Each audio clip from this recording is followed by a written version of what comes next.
Thank you for being with us. Our top story tonight, the Biden administration says the last thing it wants is for the war in Ukraine to escalate, to turn into a war between the U.S. and Russia, because that, according to the White House, would be, quote, horrible for everybody. The comments made just hours after a Russian fighter jet struck an unmanned U.S. surveillance drone over the Black Sea.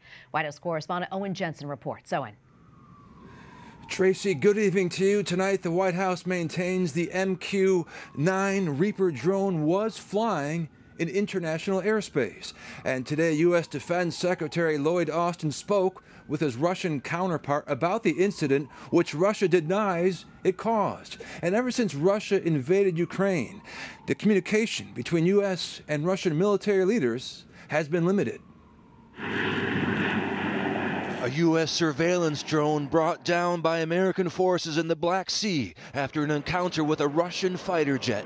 This hazardous episode is a part of a pattern of aggressive and risky and unsafe actions by Russian pilots in international airspace.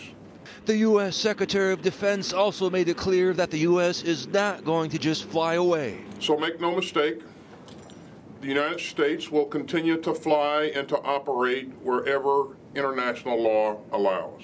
Russia Security Council saying the drone incident was another confirmation of direct U.S. involvement in Ukraine.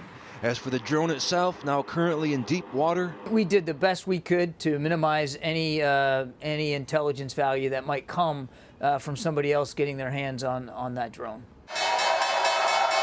Meanwhile, cheers at the opening bell on Wall Street did not last long. Stocks take a beating, falling sharply over worries about the strength of banks. What made the failure of Silicon Valley Bank unique compared to past failures of large banks was how quickly it collapsed. Meanwhile, President Joe Biden gave a speech in Las Vegas today as he gears up for an expected re-election announcement, talking lowering drug prices. You know, America spends more on prescription drugs than any advanced nation on earth, more than any advanced nation on earth.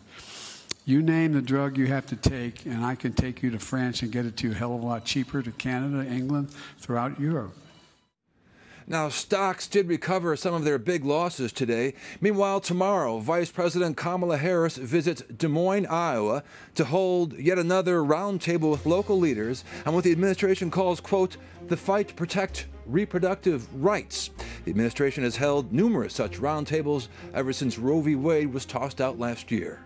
At the White House, Owen Jensen, EWTN News Nightly.